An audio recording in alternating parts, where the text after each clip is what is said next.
All right, today we're going to unravel an incredible story. It's got prophecies, golden ages, and a clash of empires that literally changed the course of history. So, where does a story like this even start? Well, it begins with an ancient Islamic prophecy, an old warning that describes a future enemy in, startling detail. It talks about a people with, get this, red, flat faces like shields, small eyes, and shoes made of hair. It's so specific you'd think, no way, that can't be real. So the big question is, who were these people from the prophecy? Well, to get that answer, we first have to understand the world they were destined to collide with. And let me tell you, it was a world at the absolute peak of its power. Okay, so we're going to start not with war, but with a golden age, a civilization that was shining so brightly, the idea that it could ever fall, well, it was just unthinkable. We're talking about the Abbasid Golden Age. Its capital, Baghdad, was without a doubt the most powerful city on Earth. It had the House of Wisdom, the biggest library on the entire planet. It was a total beacon of knowledge. The government was funding science, supporting pioneers like Al-Khwarizmi, the guy who invented algebra. And all those stories we know, like Aladdin and Sinbad, they came from here. It was this amazing, thriving, inclusive place where even non-Arabs could hold powerful positions. But you know how it is with empires that reach those kinds of heights. There's often nowhere to go but down. And the first cracks, they started to show from the inside.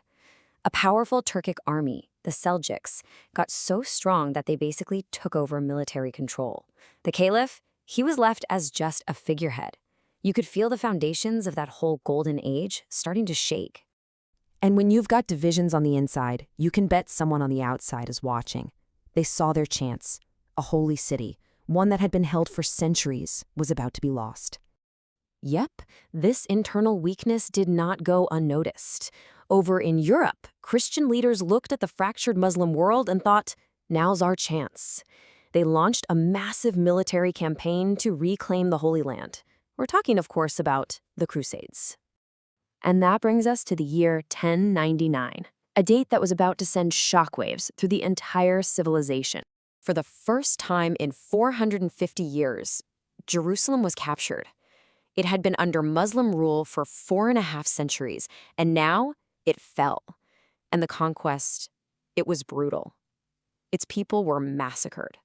For the Muslim world, this was an absolutely devastating psychological blow. But out of this terrible defeat, a new leader was about to rise. A man whose name would become the stuff of legend, a man driven by one single, all-consuming mission. And here's what's so incredible. At this exact same time in history, you have two titans on the planet completely unaware of each other's existence. Over in Iraq, you've got Saladin Ayyubi. His goal? Unify the Muslims and get their land back. And then way, way out in Mongolia, there's this kid named Temujin. His goal? Unify the Mongol tribes and conquer new land. Saladin, he was a brilliant strategist. He knew he couldn't take on the Crusaders while all the Muslim kingdoms were busy fighting each other. It was just common sense. So, guided by scholars, he did something genius. He basically harnessed the idea of a shared identity, pointed to a common enemy, and turned all that internal squabbling towards one single goal: take back Jerusalem. And in the year 1192, less than 100 years after it was lost, he did it. He achieved his goal. Jerusalem was back under Muslim control. What an incredible moment of triumph.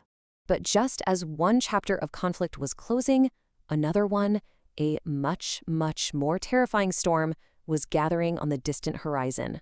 Yeah, the people from the prophecy, they were about to arrive. So remember Temujin, that kid out in Mongolia? Well, while Saladin was busy dealing with the Crusaders, Temujin had been, he'd been busy too.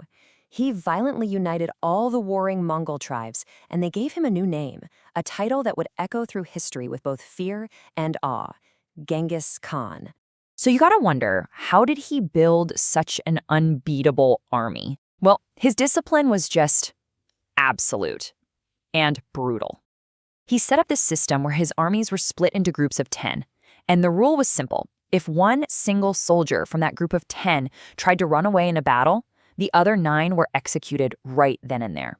It basically made retreat impossible, unthinkable. At first, Genghis Khan had no plans to move west at all. He just sent a delegation to the next door Khwarezmian Empire to try and set up some trade routes. But the leader there, the Shah, he completely underestimated this new power on his border, and he made a fatal mistake.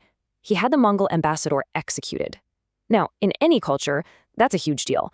But for the Mongols, that was an insult you could not come back from. And the price for that single insult was just staggering. In the invasion that followed, it's estimated that 1.8 million people were killed. The Mongol storm had finally been unleashed and in all its fury. But the Mongols, they didn't stop. Years later, Genghis's own grandson, Hulagu Khan, he set his sights on the crown jewel of the Islamic world, Baghdad itself. The stories of what happened next, they're the stuff of nightmares. People who were there said the Euphrates River, it first ran red with blood, and then it ran black. Just black. Why? Because of the ink from the millions of books that were thrown into the river from the House of Wisdom, which was completely destroyed. This wasn't just a massacre of people. It was a massacre of knowledge, of 1,000 years of culture, of science, all just gone. At this point, the world was broken. It felt like absolutely nothing could stop the Mongol horde. But history, well, it's always full of surprises. And the legacy of this storm was going to be something that nobody could have ever predicted. Okay, so fast forward to a place in Palestine called Angelut.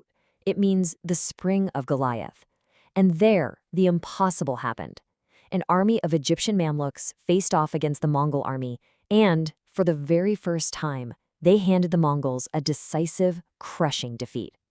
That one battle, right there, it stopped the Mongol Empire's western expansion for good. But the most incredible twist of this entire story, it wasn't on the battlefield at all. It happened slowly, over generations. It's fascinating. If you look at the names of Genghis Khan's descendants, you see this amazing transformation. You start with a guy like Hulagu Khan, the one who destroyed Baghdad. Then, a few years later, one of the Mongol leaders, Berke Khan, he actually converts to Islam. Then another, Ghazan Khan, makes Islam the official state religion. And you keep going and you get to descendants like Babur, who founded the incredible Mughal Empire in India. It's wild.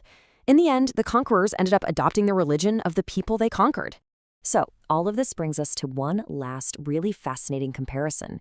You have two men, Umar ibn al-Khattab, one of the early caliphs, and Genghis Khan. Both of them built two of the biggest land empires in the history of the world. I mean, the sheer scale of what they conquered is pretty comparable. But their legacies, they could not be more different. One is remembered as this shining example of a just and great leader. The other is remembered as a symbol of brutal, absolute tyranny. And that really leaves us with a final question to think about. What truly defines an empire's greatness? Is it just the land it conquers, the size of the map, or is it the legacy